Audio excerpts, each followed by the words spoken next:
Now it is time for Give Me the Headlines, presented by Hyundai. This is the part of the show where we talk about this segment before the show. Chris forgets the headlines we came up with. Pete gets in his ear and reminds him. But apparently Chris has written them down this time. So we start with the Bears defeating the Raiders 20-9. Return of the Mack. Return of the Mack. Yes, he was back. Khalil Mack comes back. The Mack attack. Terrorizes his former team. 8 tackles, 1 sack, 4 quarterback pressures. Neil Mo, 2010. It was not about Khalil Mack here. But yeah, Khalil Mack was the star of the show. The star of the side show. Of the ball. Right. It was personal. And this is a game that, hey, with the state of the Raiders' offensive line right now, you go, man, I hope Khalil Mack and the defensive line whoop some ass and take this game over. And they did. I mean, they made it hard on the Raiders' offense all game long. They did. But, again, I think the story of the show, Khalil Mack, the defense, we know. Yep. We know it's good. But, they're playing complementary football. The Bears have an identity on offense. Yeah, it's gonna be ugly, but it's an identity. Yep. They're gonna run the ball. They're gonna stay patient. Justin Fields gonna make a few throws and be semi-conservative here and there. He'll wait for his chance, and then we'll play through the defense and let them win the football game. And that's to me the best chance they have. This Bears offensive line, as you can see, I said this last week, they can move people in the run game. They can. They have the pieces to do that. I know Jermaine Ifedi got hurt yesterday. I don't know how serious that was. That would stink if because somebody fell on his knee. But I'm impressed with what I've seen from Justin Fields. I'll give Matt Nagy a lot of credit. Bill Lazor's been calling the plays. He's been doing a really good job. And when the Bears play this way, they're going to be a pain in the butt no matter who they play in the NFL. No matter what. It doesn't matter. That's what my friend Neil Mo 2010 was saying. He said, "What up, guys? Love the pod as always. Can we get a victory lap for Simms?" Said the Bears O-line is actually good. They came through with 143 total yards rushing. That's what you just said. Yeah. For the Raiders, a strange game for them. Yeah. No big plays for them. I mean, a lot of credit goes to Mack and what the Bears did on defense, right. But you figure they'd hit some big plays here. Yeah. Well, the Bears don't put their defense in too many spots for you to get big plays. Okay. They don't. They make you work for it. So they're not going to give you the big shots over the top a whole lot. They're not going to play lockdown man-to-man and go, hey, they will from time to time, but that's just not what they do. They have faith in their front to slow down the run and take away the underneath stuff. And for the most part, they're going to have safeties back looking for, the Ruggs of the world and the Darren Wallers of the world. They're very well coached.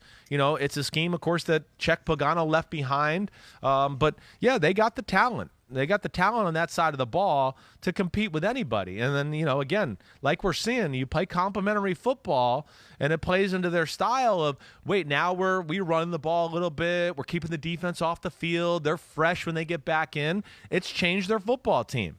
Yeah. It has. As compared to maybe early in the year where, listen, the defense wasn't any worse. They were just even put in a lot of tough positions because it was 3 plays and you're in. 3 plays and you're in. We talk about this a lot. And it's just you're going to break at some point if you got to play that way.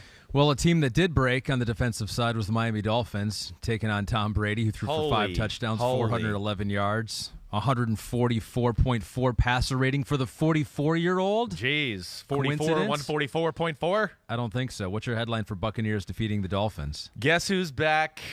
Back again. Brady's back. Tell a friend. He's not playing New England. It's I don't know.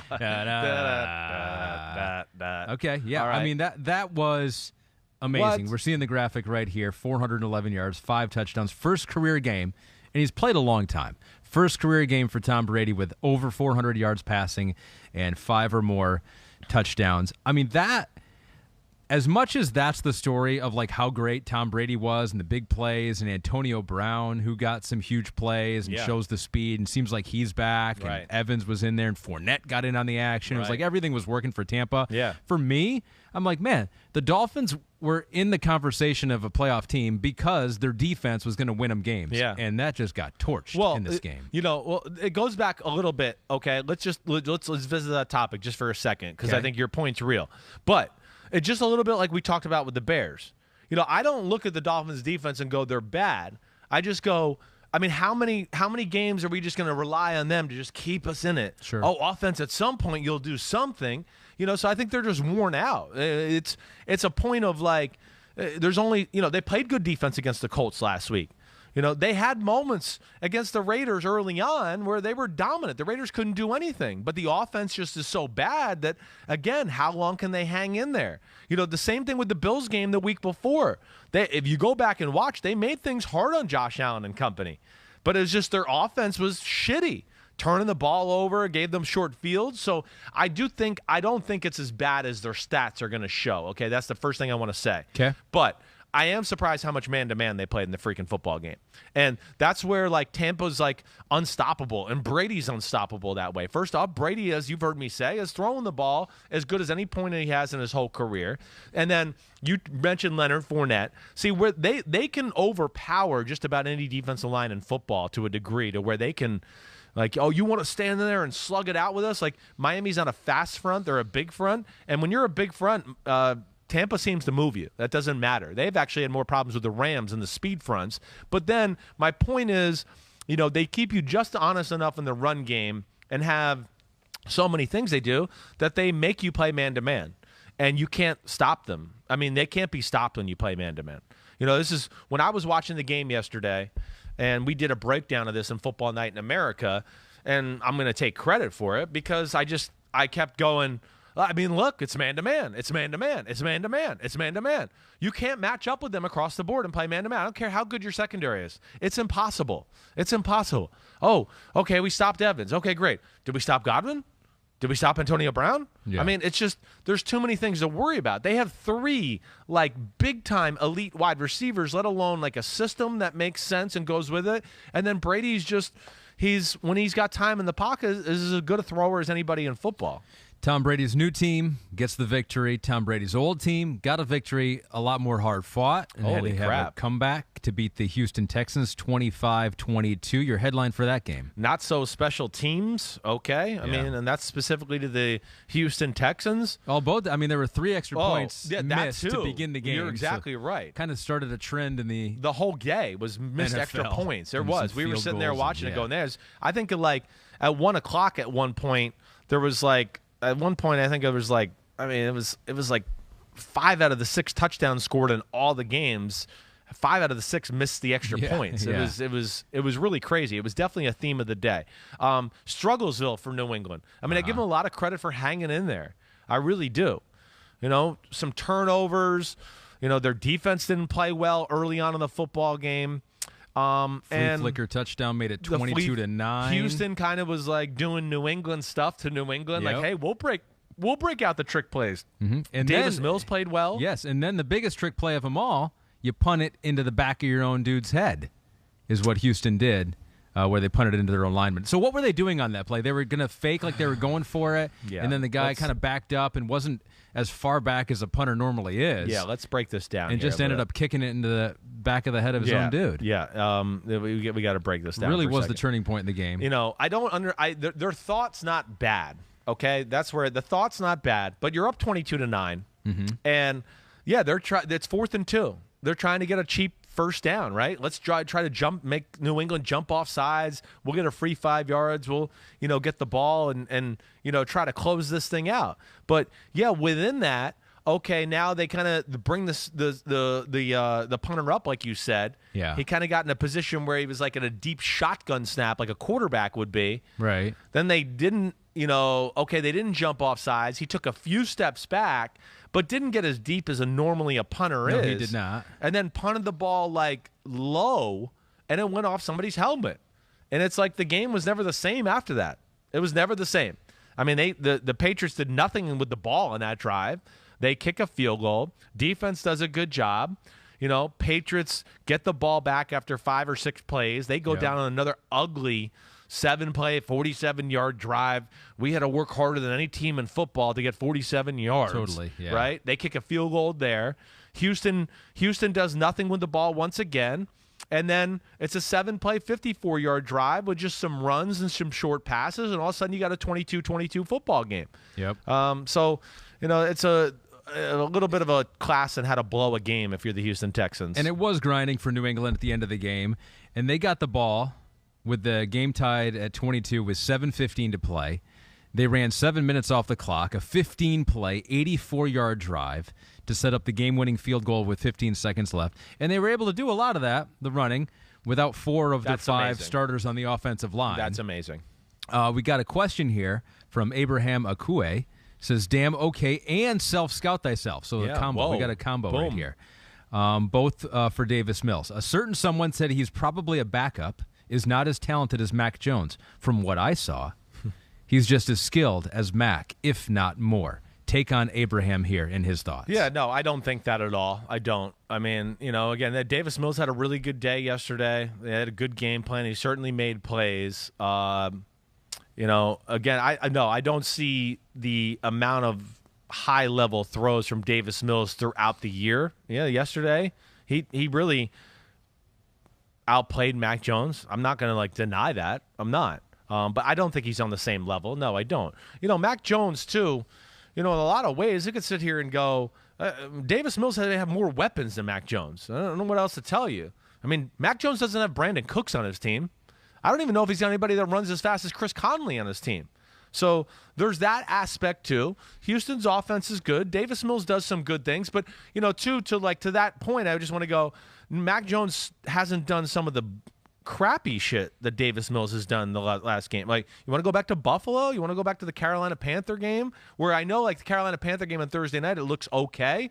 But it was crap for 3 quarters, and Carolina just let them hang in the game. And then, he got some fourth-quarter stats and everything there. So I'm not ready to say that by any stretch of the imagination. I will say yesterday, though, Mac Jones, it looked like it was his poorest performance so far. Okay. He started out on fire, and I think he was at one point, I want to say he was what was he? He had another streak going of it was 12 for 12 or 13 for 13. Think, You're going, holy cow. Like but he got away with Houston. That's another thing. The special teams and blew some opportunities to get some interceptions. He should have thrown 4 interceptions yesterday. Houston had chances to put this game away and just didn't catch the ball when the ball was in their breadbasket. Give some love to Matt Judon as well for the Patriots on the defensive side. 2 sacks, fumble recovery. He's got 6.5 sacks this season, already more sacks than he did with Baltimore last year in 2020. And he's played at Grand Valley State in my neck of the woods, west side of Michigan, and he's built by Taco Bell, made by Taco Bell. So that's good for both.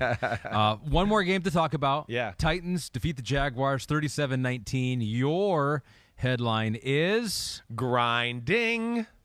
In reference to Derrick Henry running the ball and grinding it between the tackles. Nothing to do with the coach standing on the other sideline. Oh, that's what you're talking about. Man, your head's in the gutter. We're doing, what'd you call this, a double entendre? Yes, thank you. 2 Don't use such big words. Double entendre. I like that. But, I thought it fit appropriately with Derrick Henry grinding on the Urban Meyer grinding week. Urban Meyer is he's starting to, for me at least, maybe not for anyone else, for me, starting to become a sympathetic character. Oh, my gosh. I saw him after that Trevor Lawrence first touchdown, and he was pumping his fist. I was like, man, because what an embarrassing week. For anybody, right? Yes. I get it. There's a lot of reasons not to like Urban Meyer. He's had a lot of success. Of course, he beat my Michigan Wolverines a lot when he was the Ohio State coach. But I was just looking, I was like, man, maybe just for me only. Pete is groaning in my ear, but he's a sympathetic he should character. be groaning. Yeah, I don't think you should give him too much sympathy right now. And I think, honestly, there were some if you're a Jaguars fan, there were some things in this game. You saw Trevor Lawrence. And there were some moments where you're like, wow, that was pretty good. The game was 14-13. Right? Yeah. I believe it's 14-13 Jacksonville. Yeah, I mean, to your point, Trevor looked really good early. They were running the ball well. And now it's 14-13. Tennessee goes down to make it 21-13. Jacksonville answers right back, and they miss a field goal. And the game was never the same after that. It was so that stayed at 21-13. Now they missed that field goal. Tennessee takes advantage of that drive and goes and kicks their own field goal. And now you go in at halftime, instead of it being 21-16 or at least 24-16, it's 24-13. You're down 2 scores. And I believe, and I just want to make sure I'm right here. Yeah, and then the start of the second half was an efficient, Derrick Henry, boom, boom, boom, boom, and a few throws by Ryan Tannehill. And now you're going, wait, we were toe-to-toe with this team. We messed up a few little situations here, and now we're down 31-13. And again, that's young football teams, and being able to execute for 4 quarters. Like when we talk about teams, they're like they put pressure on you because they never mess up. They always execute. Yeah. Jacksonville has a few moments in every game where the defense might fall off for a little bit, or the offense and Trevor Lawrence fall off. But there's still a lot of positives, and I certainly like the way Trevor Lawrence looks. No doubt about that. Derrick Henry, 130 yards, 3 touchdowns again for him. Seems like a weekly occurrence at this point. But I will say something that I said last time. Yeah. Like Ryan Tannehill does not seem as mobile as he's looked in the past. Yeah. And he was sacked 3 more times in this game. He's the most sacked quarterback in the NFL. At least he was coming in. I imagine he still is. And these 3 sacks came against the Jaguars, who were least effective as a pass rushing team coming into the game. So I don't know. Some concerns with Ryan Tannehill. They're not hitting on all cylinders there. They're not. It's not an offense that you look at and go, oh, wow, they got a lot of bells and whistles, and wow, they do so much creative things. They want to be able to run the ball and then get one-on-ones with A.J. Brown and Julio Jones, or get you worried about the run, and then they take shots down the field. I still think they're trying to find their way there on the offensive side of the ball. Yeah. Todd Downing, he hasn't been an OC in a few years. Their offensive line is not as good as years past either. And again, I know Derrick Henry's running for a lot of yards, but he's also running the ball more than he ever has in his career too. And that's saying something. I mean, I got to think that, right? Yeah. He's got to have more carries through 5 weeks than he ever has. Probably. Right? Yeah. I mean, every week's 30 carries right now. We don't really see that in the NFL anymore. Yeah. You got to go back to the 90s with Emmitt Smith and some of those guys to see 28, 29, 33. I mean, it's every week. But he's just a phenomenal football player, and they find ways to win. But I don't know. Tennessee just they're 3-2. I know Julio and A.J. Brown have been banged up, but there's just something about them that is just they're not in any special class for me in the NFL right now. They're a team I got to kind of continue to evaluate as we go forward here. All right, evaluation will continue, and we'll be here to do that. That was Give Me the Headlines, presented by Hyundai. Hi, I'm Mike Tirico, and thanks for watching. Make sure to hit subscribe for the latest news and highlights from NBC Sports.